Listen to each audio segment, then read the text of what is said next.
Hello, आप सभी कैसे हैं। आप सभी का मेरे YouTube channel GK plus CS में स्वागत है। आज हम लोग बिहार पुलिस 2025 से संबंधित जीके जीएस के महत्वपूर्ण प्रश्नों को देखेंगे। ये सभी प्रश्न आपके 2025 बिहार कांस्टेबल एग्जाम के लिए बेहद ही महत्वपूर्ण होने वाले हैं। अतः आप लोग वीडियो को शुरू से लेकर आखिरी तक ज़रूर देखिएगा और सभी प्रश्नों को अच्छे से याद कर लीजिएगा। अगर आपको किसी भी प्रश्न का सही जवाब पता होगा तो मुझे कमेंट करके ज़रूर बताइएगा और वीडियो पसंद आए तो लाइक कीजिएगा। चलिए आइए एक एक करके शुरू करते हैं।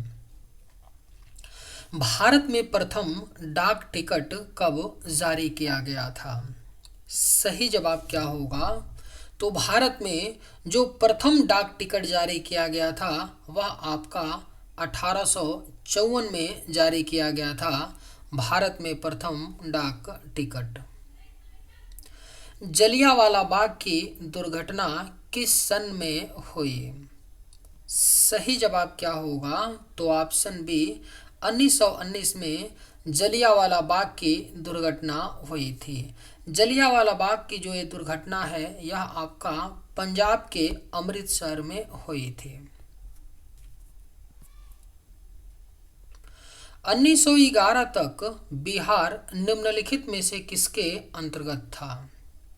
राइट आंसर क्या होगा? तो 1911 तक बिहार जो है यह आपका बंगाल महाप्रांत के अंतर्गत था। 1911 तक बिहार। सही जवाब ऑप्शन ए।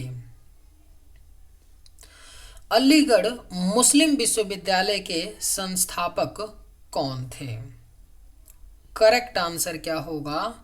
तो अलीगढ़ मुस्लिम विश्वविद्यालय के जो संस्थापक थे वह आपके सर सैयद अहमद थे। अलीगढ़ मुस्लिम विश्वविद्यालय के संस्थापक। चौरी चौरा कांड किससे संबंधित है? सही जवाब क्या होगा? तो चौरी चौरा कांड जो है यह आपका असहयोग आंदोलन से संबंधित है। चौरी चौरा कांड। चौरी चौरा कांड जो है यह आपका कब हुआ था? तो 5 फरवरी 1922 ईस्वी में हुआ था चौरी चौरा कांड। प्रथम विश्व युद्ध के दौरान भारत में लोकप्रिय होने वाला आंदोलन था। राइट आंसर क्या होगा? तो प्रथम विश्व युद्ध के दौरान भारत में लोकप्रिय होने वाला जो आंदोलन था वह आपका होम रूल आंदोलन था। Right answer option C. Bharat में खोजा गया सबसे पहला पुराना शहर कौन सा था? करेक्ट आंसर क्या होगा? तो भारत में खोजा गया जो सबसे पहला पुराना शहर था वह आपका हड़प्पा शहर था। सिंधु घाटी के लोग विश्वास करते थे। राइट आंसर क्या होगा? तो सिंधु घाटी के लोग विश्वास करते थे मातृशक्ति में। करेक्ट आंसर ऑप्शन ए होगा। सिंधु घाटी के लोग मातृशक्ति में विश्वास करते थे। आर्य शब्द का शाब्दिक अर्थ है। सही जवाब क्या होगा? तो आर्य शब्द का जो शाब्दिक अर्थ होता है वह श्रेष्ठ या कुलीन होता है। करेक्ट आंसर ऑप्शन बी होगा। आर्य शब्द का शाब्दिक अर्थ श्रेष्ठ या कुलीन होता है। निम्नलिखित में से किस फसल का ज्ञान वैदिक काल के लोगों को नहीं था? आपके ऑप्शंस हैं चावल, गेहूं, तंबाकू या ये सभी। सही जवाब क्या होगा?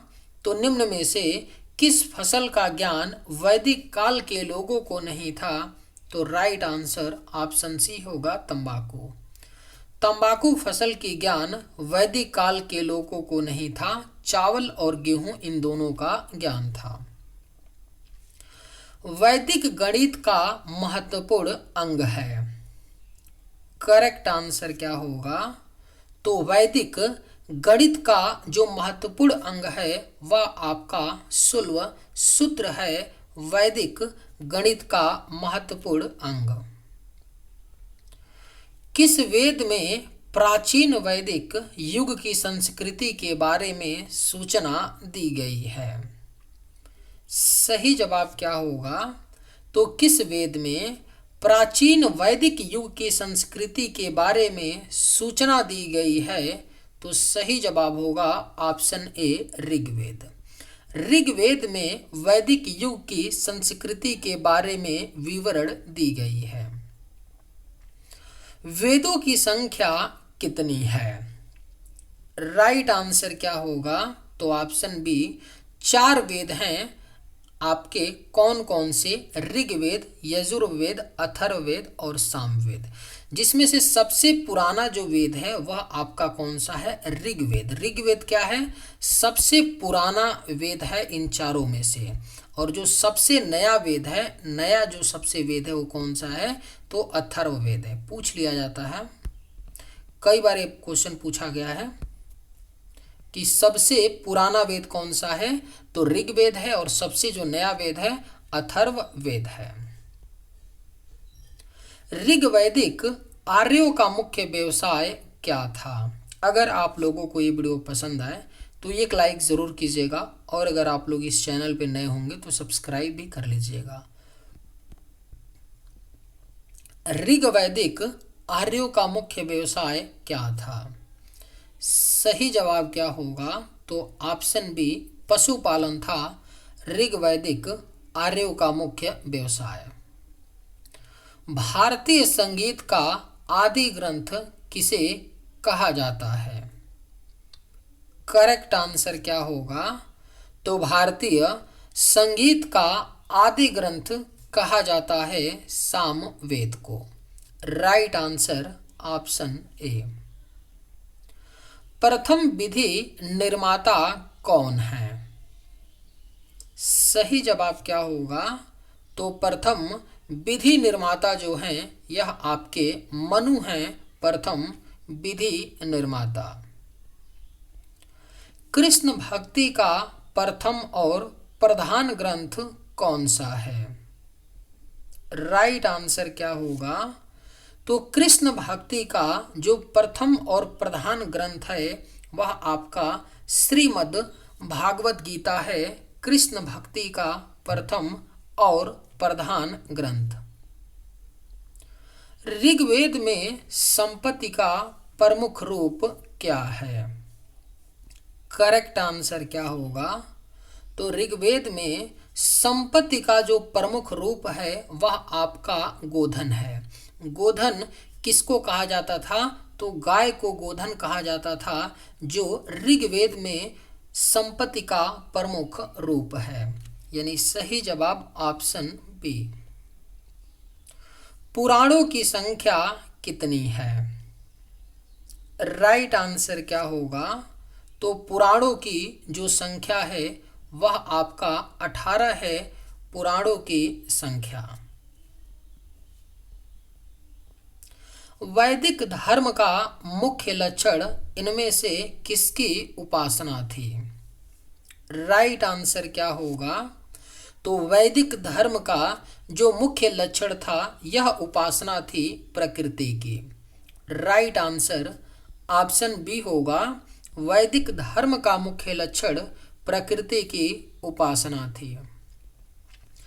किस देवता के लिए ऋग्वेद में पुरंदर शब्द का प्रयोग हुआ है?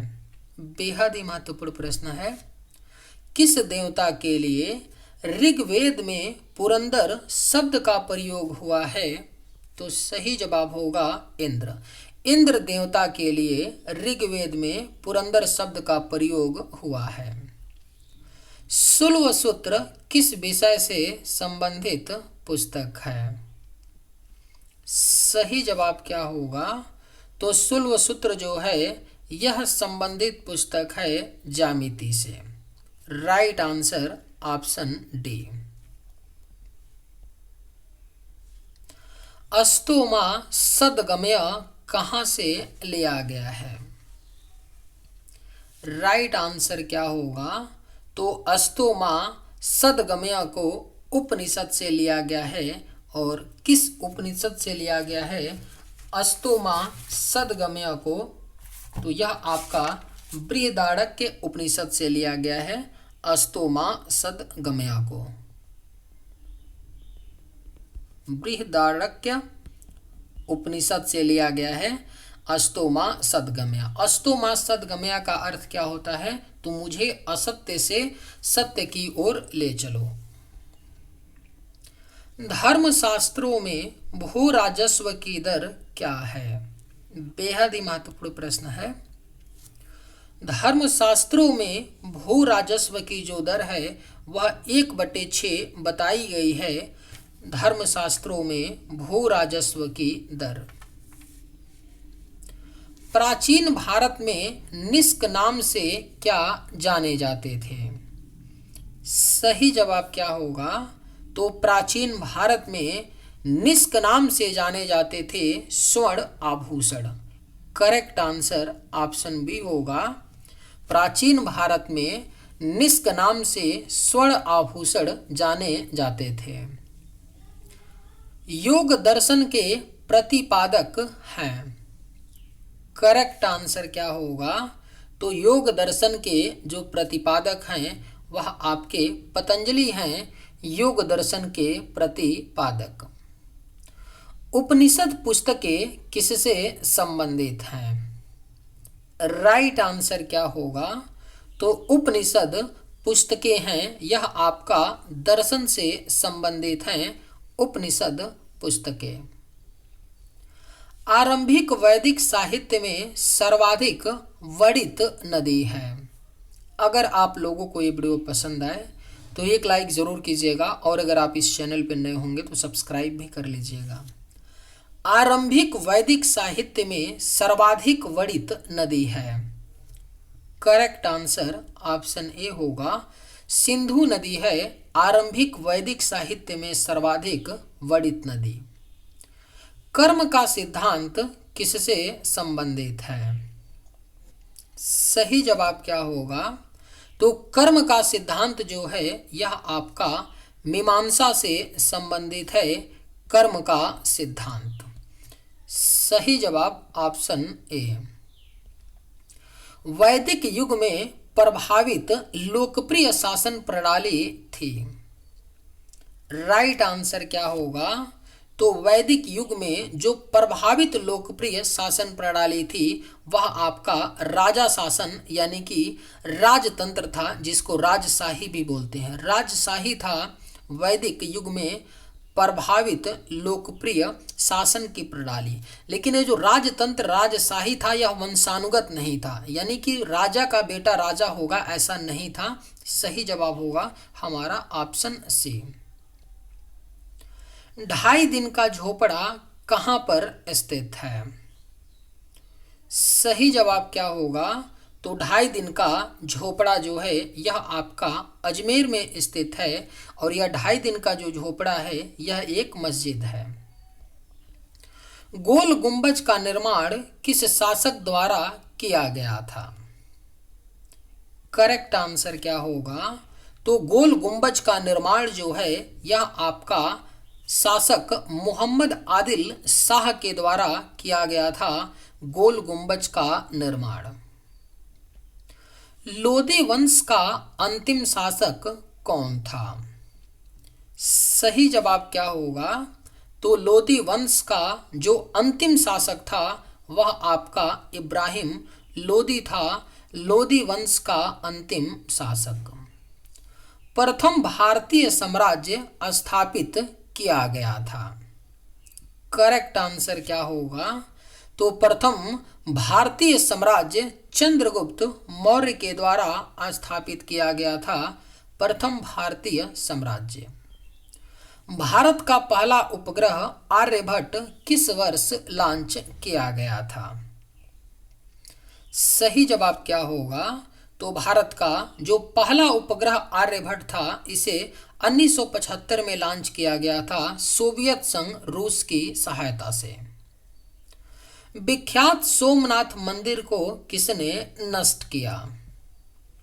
सही जवाब क्या होगा? तो विख्यात सोमनाथ मंदिर को सुल्तान महमूद गजनवी ने नष्ट किया था। सोमनाथ मंदिर जो है यह भारत के गुजरात राज्य में है। निम्नलिखित में से कौन सा सबसे पुराना स्मारक है? राइट आंसर ऑप्शन सी होगा, अजंता की गुफाएं हैं। यह क्या है, सबसे पुराना आपका स्मारक तो नहीं बोलेंगे, लेकिन जो अजंता की गुफाएं हैं इनको भी पहाड़ों को काट करके बनाया गया है। तो इन चारों ऑप्शन में से जो सबसे पुराना बना है वह आपका अजंता की गुफाएं हैं। सिंधु घाटी सभ्यता के लोग पूजा करते थे। बेहद ही महत्वपूर्ण प्रश्न है। सिंधु घाटी सभ्यता के जो लोग थे यह पशुपति की पूजा करते थे। सिंधु घाटी सभ्यता के लोग। त्रिपिटक धार्मिक ग्रंथ है। राइट आंसर क्या होगा? तो ऑप्शन डी बौद्ध होगा। बौद्ध धर्म का जो धार्मिक ग्रंथ है उसका क्या नाम है? तो त्रिपिटक।